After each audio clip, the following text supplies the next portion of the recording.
Hey everybody, this is the NYC Geek Society. I'm John, this is Victor. We have finished our fifth play session of Uncharted 4, and we're going to discuss it 5, 4. Sorry it took us about a week to get back to this. We've both been very busy with our We're busy guys. paying jobs and other activities as well. We're gonna try to get this done hopefully within the next week or so. I'm hoping. We'll try. We'll try. Gonna do our typical format of gonna show you about a 5-second clip of where we started this play session, and a 5-second clip of where we ended it. So we started our play session here.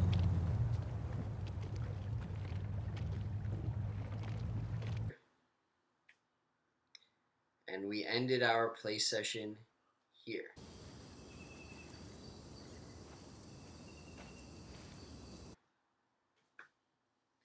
All right, so have you start off? What are your thoughts so far?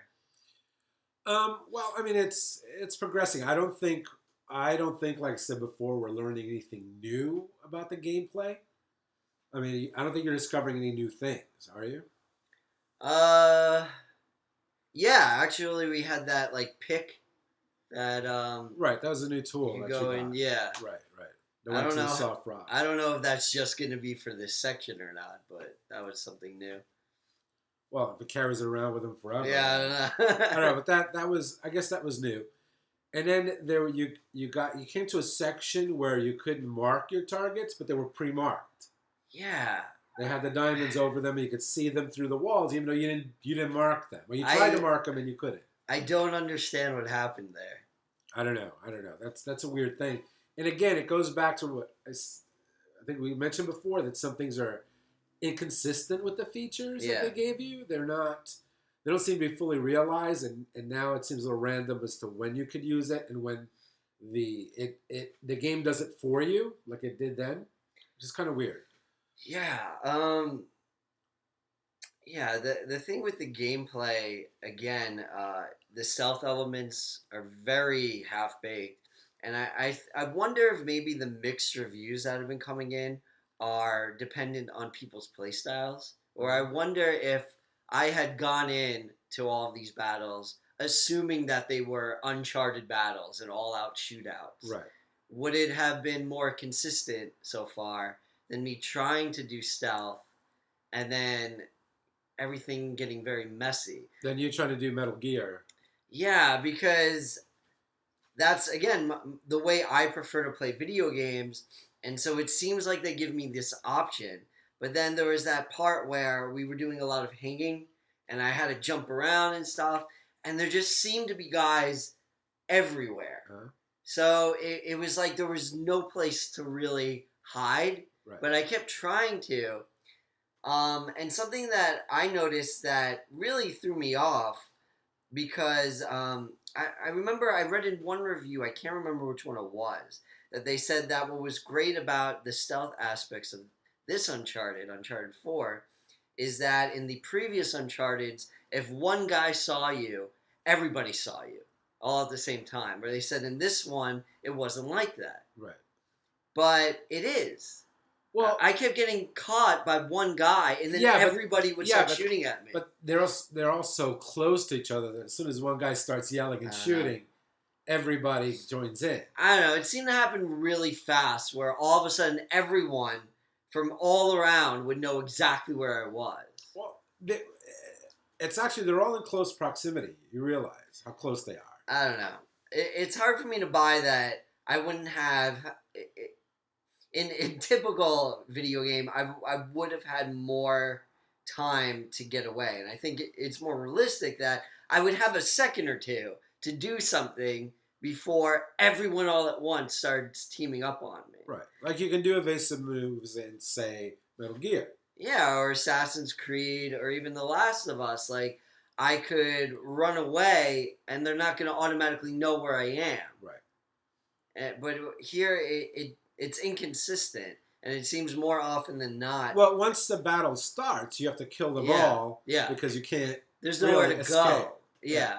Yeah. And like I kept trying to go in caves or something, and sometimes I would lose them, but it was rare. Most of the time, you have to kill them all. Yeah, and that's what I realized when I finally got through that section was just that. Because if you remember, I started off that section saying, I wonder if I could get through here without killing everybody. And maybe it is possible if I don't get caught. But it's in that section with the cliffs and I don't see how that's possible because they're behind you a lot. Yeah. And so once I realized that I'm just going to have to go all out, running around, running and gunning, that's when I got through it, where I just kind of powered through it like Rambo or something, Yeah. So, I mean, it's still, I guess it's not Metal Gear. It's not Assassin's Creed. It's still Uncharted. Yeah. Where you have to kill thousands of people. It's crazy. Right to advance. You have to kill them all. So it's a bit frustrating for me, and it's strange because them adding these new stealth elements seems to have thrown off the balance of the game for me. Where I'm trying to, my instincts are trying to do something that the game's not fully letting me do. No, and again, it goes back to the phrase we've been using, which is half-baked. Yeah. These things are sort of seem tacked on. Maybe it's possible if you're in multiplayer mode and there's more than one of you, or does that just make it easier to kill everybody? Well, no, in multiplayer mode, it's just you're pitted against each other. Are you? Yeah, there's no cooperative story mode. Oh, it's too bad. No, I didn't realize that. I thought there was. No, there's never been a cooperative story mode in any of that. So we'll try it. I'll kill you. I kill you. All right. So anyway, we'll try that. But yeah. So it goes. That's the problem. The story's still great. I'm still involved and I'm still engaged in the story. And we've gotten to the point now where we've caught up with the prologue. Right. And now we're advancing in sort of real time, so to speak, with the game. Right. What's also kind of cool is we got past the point where we had where they displayed the first demo for the game.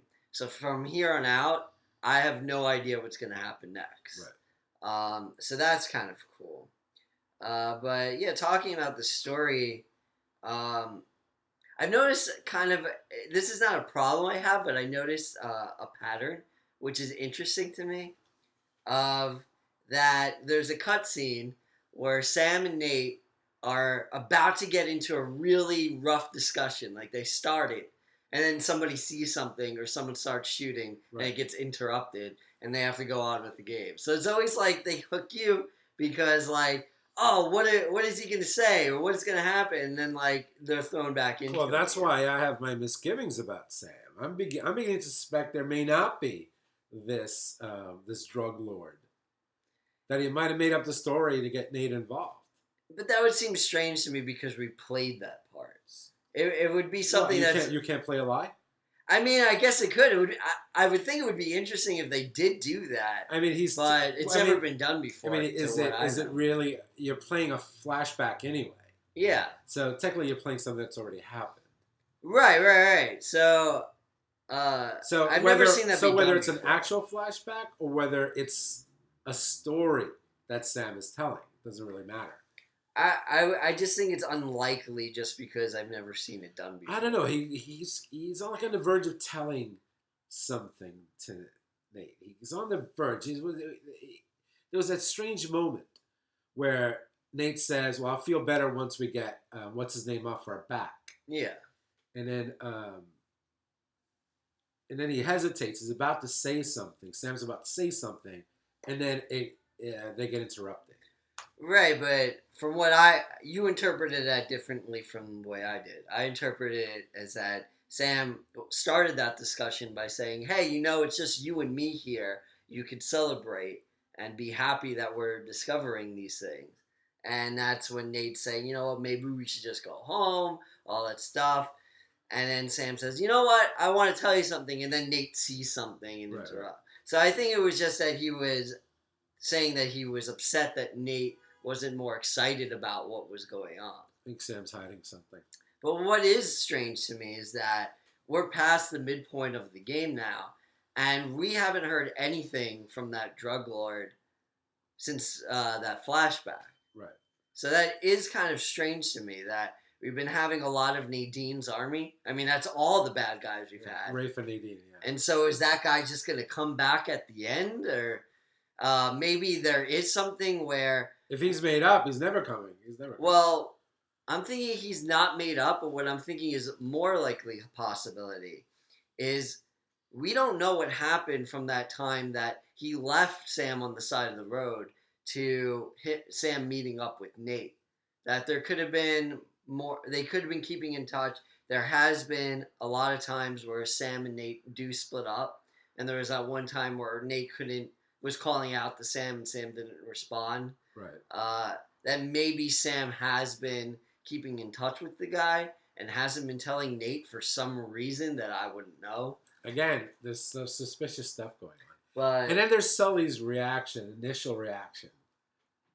To what? To the whole situation. Well, yeah. I mean, Sully's Nate's father, essentially, you know? I know that, but then he says somebody's got to take care of him, and then they specifically mentioned that Sully knows him. Well, remember? Yeah, of course he would know. Oh, you mean the drug lord? Yeah. So I wonder if that's going to come in later, where Sully contacts him and then he realizes it's all not true or something, or he's dead. I just feel that Sam is hiding something. Maybe. So I think that might be what's going on. And I don't think that would be a bad twist if that's the case.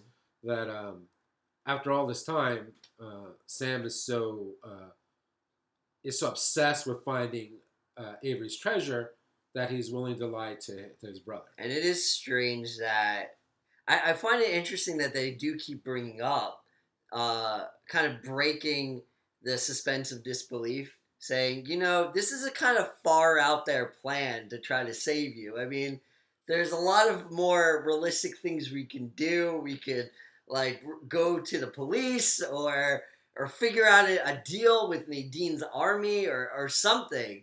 And figure out a way of just getting out of here or putting you in police custody, sending you away, to disappear. There's a lot more realistic ways than finding this treasure that they don't even know what the treasure, if it is a treasure. Right.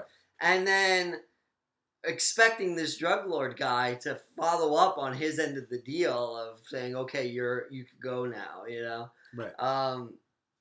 But Sam keeps pushing forward, and Nate is much like Indiana Jones, where he's so obsessed with knowledge and the curiosity and finding things that he easily gets caught back up in it right. again, even though it's not logical. Well, like I said, I have my misgivings about Sam. I think something's going on there. Something else I would like to say again is that the puzzles that we've been doing are by far the most satisfying of the series. Right. Matching up those symbols and the lights. It's the right amount of difficulty and right amount of, okay, I can figure it out my own, Yeah. Yeah, and they sort of make sense rather than seem random or too easy. Let's just turn the statues this way. Yeah. So the puzzles in this game are much better, and they don't seem placed as randomly because there's always a slow reveal. It's not like you do one little thing and then everything opens up. You do one thing and then something partially happens. And then you do something else and something partially happens. Right. So I think the puzzle is more interesting that way. You wanted to talk about that rain section. Oh, the rain, that's the best rain I've ever seen rendered. Me too. It looked incredible. And it was horizontal rain. So it was hitting the rocks and it looked like it was splashing off the rocks and it was misting. I know. Because when it rains that hard and when you're on the water or it's hitting rocks and it's like a subtropical environment, it mists when it hits the surface. And they really capture that really, really well. And the way those wet fronds from the trees were sort of just waving in the wind, and the lightning in the skies. It looked amazing. Yeah. Just the lighting. Whenever there were lightning flashes and the lighting and the shadows. I mean, absolutely amazing. That's a beautiful scene. Also, what was I think maybe you should include a clip here. Oh, maybe. I think maybe you should include a clip and let everybody see what we're talking about. Okay, so you gonna include a clip? Here's the rain clip.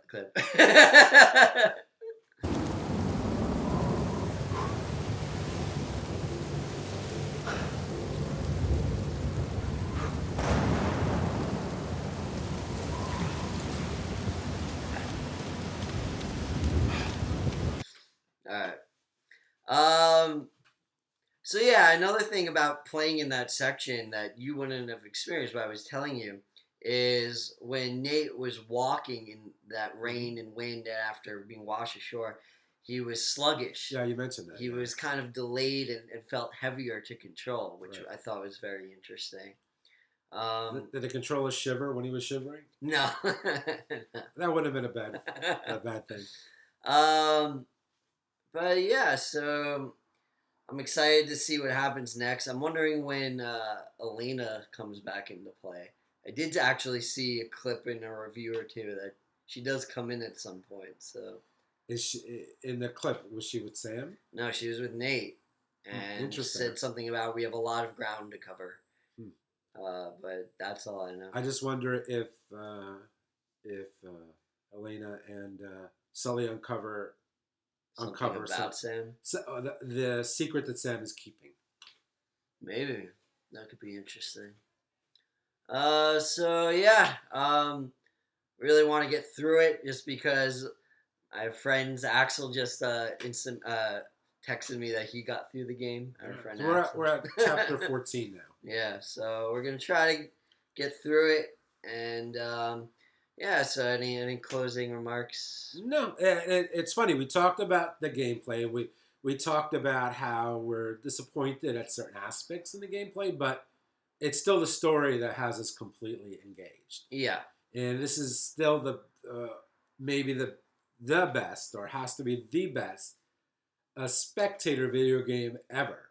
Because I've been watching you play, and I'm totally immersed. Even better than Uncharted 2? Well, no. I should say this is still the best. You know what I mean? As a series. As a series, yes. This is still because it continues that. Right. So I mean, even in the third one, you're still never you're never bored of watching the story. The problem with the third one was it was a disjointed story. Right. But it never knocked me out from watching it. Right. So this is still the best game to watch. Watch somebody else play is the Uncharted series. All right, so this is the NYC Geek Society signing off. Like, share, subscribe, tell your friends, tell your mom, tell your dad, tell your cats. Cats won't care. Cats don't care about anything. Cats don't care. Tell them anyway. All right, talk to you guys later. Bye.